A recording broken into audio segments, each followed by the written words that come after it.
हे दोस्तों, अगर आपने अभी तक चैनल को सब्सक्राइब नहीं किया है तो जल्दी से कर लें। स्टोरी को लाइक कर दीजिएगा। आरुषि उसे बताती है, भाई आपकी शादी की तारीख तय हो गई है, वो भी 15 दिन बाद की। ये सुनकर राजवीर की आंखें हैरानी से बड़ी हो जाती हैं। वो पूछता है, लेकिन आरू एंगेजमेंट? तब आरुषि उसे बताती है कि एंगेजमेंट कैंसिल हो गई, अब तो सीधा शादी होगी। ये सुनकर राजवीर का दिल खुशी से उछल पड़ता है। उसका तो मन कर रहा था कि अभी जाए और जाकर कस के नैना को गले लगा ले, लेकिन वो खुद को संभालता है और बस हल्के से मुस्कुरा देता है। इधर नैना के घर की बेल बजती है।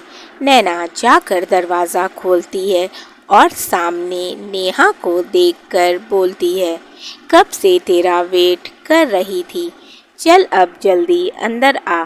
नेहा अंदर आती है और बोलती है, यार आज ऑफिस में वर्क ज़्यादा था, बहुत ज़्यादा थक गई हूँ, यार अच्छी सी चाय पिला देना। नैना, क्यों नहीं, अगर कोई और फरमाइश हो मैडम की तो वो भी बता दें। वो किचन में जाते हुए बोलती है तो नेहा उसके पीछे किचन में आ जाती है और उससे बोली, आज के लिए इतना ही काफ़ी है, बाकी मैं खुद कर लूँगी, बोलकर अपने दांत दिखा देती है। पता है तुझे, आज बॉस का मूड बहुत अच्छा था और वो आज बहुत अच्छे से रेडी होकर ऑफिस आए थे और जल्दी चले भी गए। नैना बोली, किसका नाम ले लिया, मेरा मूड मत ऑफ कर। वो उससे सैंडविच देती हुई बोली, नेहा लेकिन यार आज सर बहुत खुश थे और मैंने जब तेरी छुट्टी का बताया तब भी गुस्सा नहीं हुए, बस यही कहा कि मिस नैना जब ऑफिस आए उन्हें बोल दीजिएगा कि मेरे केबिन में आकर मुझे मिले। ये सुनकर नैना ने मन में सोचा, तुमसे मिले मेरी जूती, मैं ऑफिस आऊँगी ज़रूर, लेकिन सिर्फ रेजिग्नेशन लेटर देने। नैना ये सोच ही रही थी कि नेहा उसे हिलाते हुए बोली, कहाँ खो गई, कहीं जीजा जी के ख्यालों में तो नहीं खो गई। नैना ने उसे घूर कर देखा तो नेहा ने कहा, घूर क्यों रही है, वैसे तूने अभी तक जीजू की फ़ोटो नहीं दिखाई, कैसे दिखते हैं आपके पतिदेव। तो नैना ने फ़ोटो आगे कर दी। नेहा ने कहा, ये क्या मजाक है, मुझे साफ फ़ोटो दिखा। तो नैना ने कहा, मेरे पास यही फ़ोटो है, इसे देख लो और अगर इससे साफ फ़ोटो चाहिए तो शादी में ले लेना। नेहा, जाना तेरी ये दोस्त इंतज़ार करने वालों में से नहीं है, तू अभी जीजू को फ़ोन लगा और उनसे अच्छी वाली फ़ोटो मांग। नैना बोली, जी नहीं, मैं ऐसा कुछ नहीं करने वाली, क्योंकि रिश्ता मेरे मम्मी पापा ने तय किया है, इसीलिए लड़का भी अच्छा ही होगा। नेहा, यार तू किस सदी में जी रही है। नैना, 21वीं सदी में। नेहा अपना माथा पीटते हुए बोली, तेरा मैं क्या करूं। नैना, कुछ नहीं। तभी सब लोग घर आ गए। नेहा ने आकर पूछा, आंटी जी हमारे जीजा जी पसंद आए। तो सुधा जी ने कहा, दामाद जी बहुत अच्छे हैं, दोनों परिवार तो एंगेजमेंट करवाना चाहता था, लेकिन पंडित जी ने बोला एक मुहूर्त बहुत शुभ है 15 दिन बाद, इसीलिए शादी 15 दिन बाद ही है। अब तो तुम्हें शादी की तैयारी करनी है। नेहा, हाँ क्यों नहीं आंटी, आप बेफिक्र हो जाइए, सब अच्छे से हो जाएगा। अच्छा आंटी, अब मैं चलती हूँ, बेटा खाना खा कर जाना। नेहा, आज नहीं आंटी, मैंने सैंडविच खाया है, इसीलिए मेरा पेट भरा हुआ है। नैना, कल ऑफिस में मिलते हैं, बाय बोलकर नेहा चली जाती है। अगले दिन नैना ऑफिस पहुंचती है तो नेहा उससे पूछती है, कितने दिन की छुट्टी ले रही हो? नैना बोलती है, मैं जॉब छोड़ रही हूँ। इस पर नेहा हैरान होकर बोली, क्या? लेकिन क्यों? इतनी अच्छी जॉब तू क्यों छोड़ रही है? नैना, मैं तुझे ये बाद में बताऊंगी। अभी मैं सर के केबिन में जा रही हूँ। नेहा उसे बहुत रोकती है, लेकिन नैना उसकी एक नहीं सुनती। वो राजवीर के केबिन का डोर नॉक करती है। राजवीर उसे अंदर आने को बोलता है। नैना केबिन के अंदर आती है तो राजवीर प्यार से उसे निहारने लगता है और मन ही मन खुद से बोलता है, जी तो चाह रहा है कि तुम्हें अभी गले लगा लूं। तभी नैना उसके डेस्क के पास आकर अपना रेजिग्नेशन लेटर उसे देते हुए बोलती है, सर, मैं ये जॉब छोड़ रही हूँ और ये मेरा रेजिग्नेशन लेटर है। राजवीर तो उसकी बात सुन हैरान होकर उससे पूछता है, लेकिन मिस नैना, आप जॉब क्यों छोड़ रही हैं? अगर आपको छुट्टी चाहिए तो आपको एप्लीकेशन देना चाहिए था। नैना गुस्से से बोलती है, सर, मुझे छुट्टी नहीं चाहिए। मैं ये जॉब और नहीं कर सकती। आप मेरा रेजिग्नेशन लेटर एक्सेप्ट कर लीजिए। ये बोलकर वो केबिन से बाहर आ जाती है।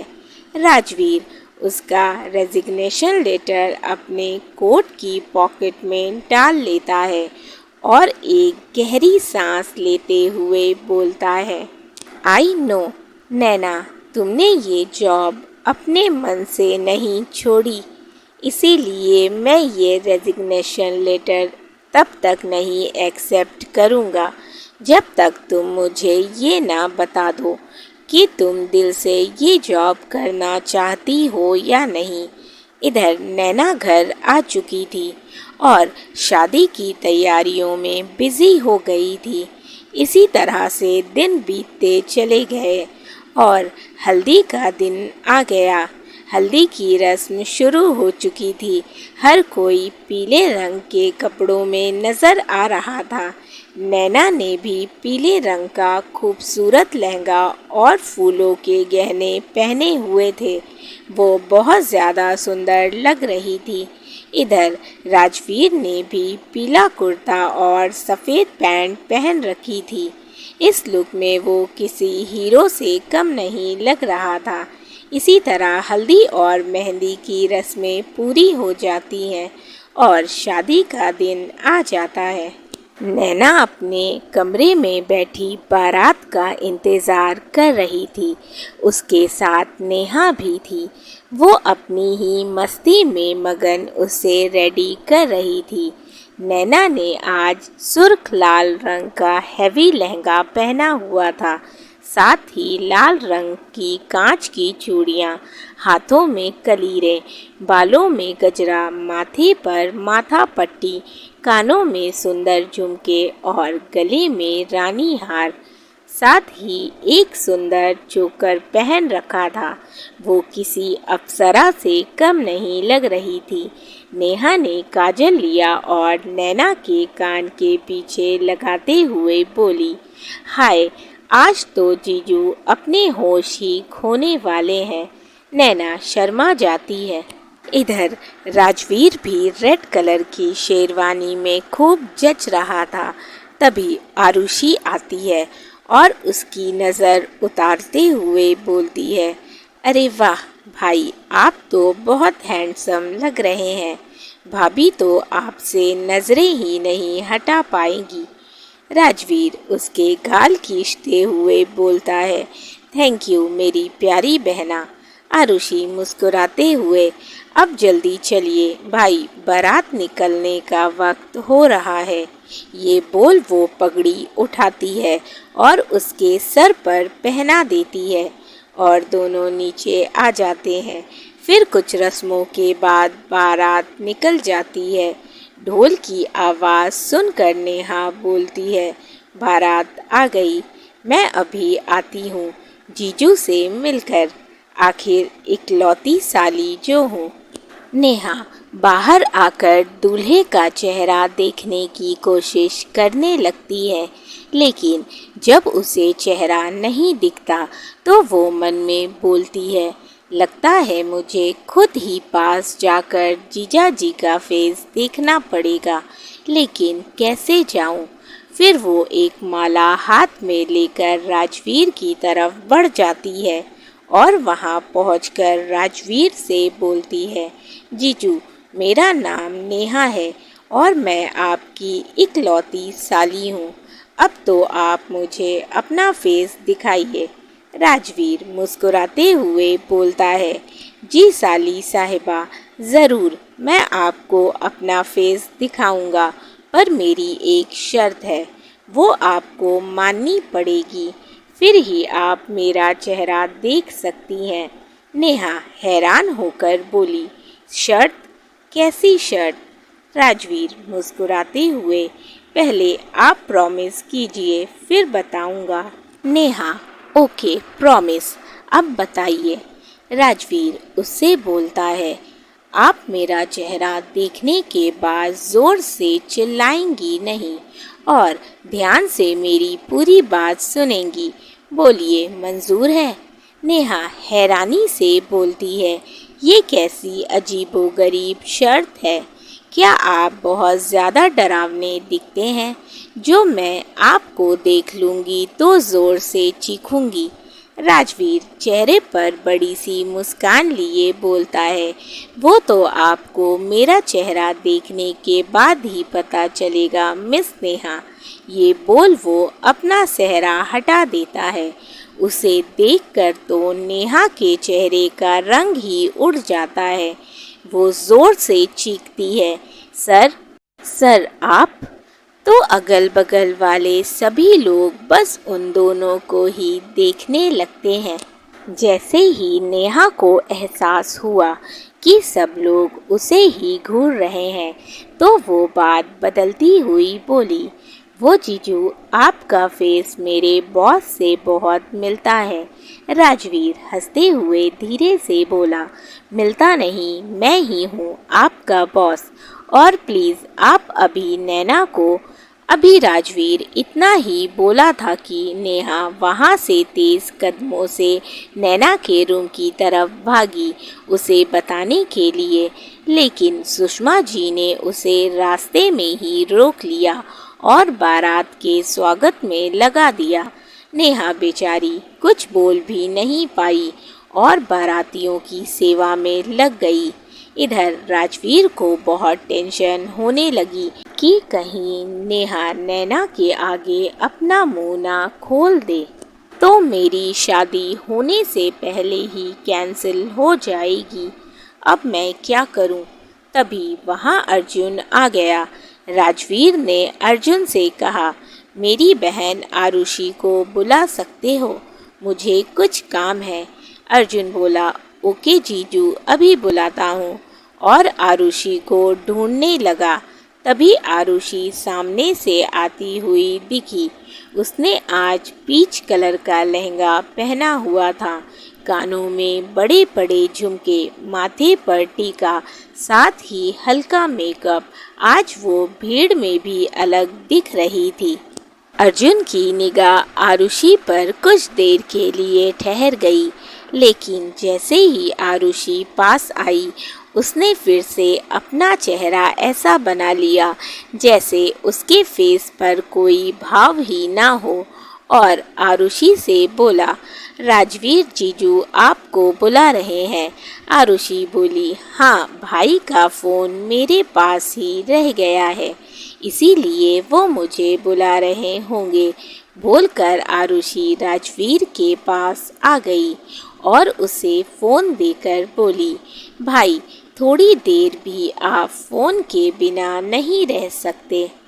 आज तो आपकी शादी है, आज तो फ़ोन को छोड़ दें। राजवीर बोला, कैसे छोड़ दूँ? मुझे तेरी भाभी से जो बात करनी है, वैसे तुझे मेरा एक काम करना है। आरुषि, क्या भाई? राजवीर बोला, तू अपनी भाभी की सहेली नेहा को जानती होगी। आरुषि बोली, हाँ, आज ही उनसे मिली हूँ। वैसे उनसे क्या काम है आपको? राजवीर, बताता हूँ, पहले मेरी पूरी बात सुन। उसका नंबर मेरे पास नहीं है, इसीलिए तुझे मेरी बात करवानी होगी उससे। आरुषि बोली, लेकिन क्यों? तो राजवीर बोला, अपनी मिसेस के लिए एक सरप्राइज जो अरेंज करना है। तो आरुषि बोली, आप मेरी प्यारी भाभी को सरप्राइज देने वाले हो, लेकिन मैं आपकी हेल्प तब तक नहीं करूँगी जब तक आप अपना सरप्राइज मुझे बता ना दो। राजवीर, मेरी प्यारी आरू, अभी समझाने का टाइम नहीं है, प्लीज़ अपने भाई की हेल्प कर दे। आरुषि, अच्छा ठीक है, अब ज़्यादा सेंटी ना करें, अभी जाती हूँ। जैसे ही आरुषि गई, राजवीर ने चैन की सांस ली और बोला, अब सब कुछ तेरे हाथ में है मेरी बहना, बस आरू अपना काम ठीक से कर दे। इधर नेहा जैसे ही सुधा जी की। दोस्तों, आई होप कि आप लोगों को स्टोरी अच्छी लग रही हो, कहानी अच्छी लग रही हो तो वीडियो को ज़रूर लाइक कर दीजिएगा।